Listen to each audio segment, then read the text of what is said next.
কে ভাবি? না এমনি আমার পরিচিত। পরিচিত প্রেম করেন নাকি?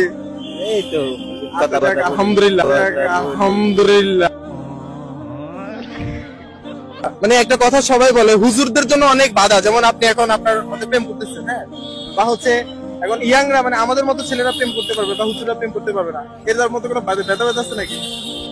আসল কথা হচ্ছে কি আল্লাহ তাআলা নিচে বলেছে তোমার যদি কারো পছন্দ থাকে তাকে সরাসরি কথাটা বলে ফেলো, এবং কি এই পছন্দের মানুষকে তুমি বিয়ে করো, কোনো সমস্যা নাই। তাই আমার ভালো লাগছে, ওর সাথে কথাবার্তা বলি, আর আমার এমনি নিয়ত আছে, অন্তর থেকে নিয়ত আছে তাকে আমি বিয়ে করবো। मैं गाली नहीं दे सकता। नहीं, गाली नहीं देना। फैमिली देखती है, वरना मैं ऐसे गाली दूं, ऐसे गाली दूं ना, जिंदगी भर याद रखे ये बड़े। আচ্ছা, যদি তাকে ঠকান তাহলে সেক্ষেত্রে কি হবে? ঠিক আছে, হাসর ময়দানে আমার হিসাব হবে, আর আশা করি ইনশাআল্লাহ আমার ঠকানো কোনো ইচ্ছা নাই।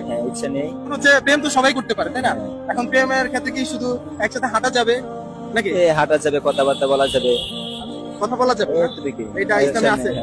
এটা ইসলামে আছে বলতে কথাবার্তা বলেন, সমস্যা নাই, কিন্তু আমি যতটুকু জানি তার স্পর্শ না করলে। আচ্ছা যাও, পড়াশোনা কিসে পড়ে? না হবে মিরপুরে, সরি মানে আরবিতে এটা না হবে মির জামাত বলে। আচ্ছা আচ্ছা আচ্ছা। আর হচ্ছে আপনি ইয়াতে বাংলাতে বলে আপনাকে 9। হ্যাঁ। আপনি কি হাফেজ কমপ্লিট? হ্যাঁ আমি হাফেজ কমপ্লিট, এইজন্যে কিতাব পানে পড়াশোনা করতেছি। মাশাআল্লাহ মাশাআল্লাহ। ইসলামিক আতাক ইসলামিক আলহামদুলিল্লাহ ইসলামী আলহামদুলিল্লাহ।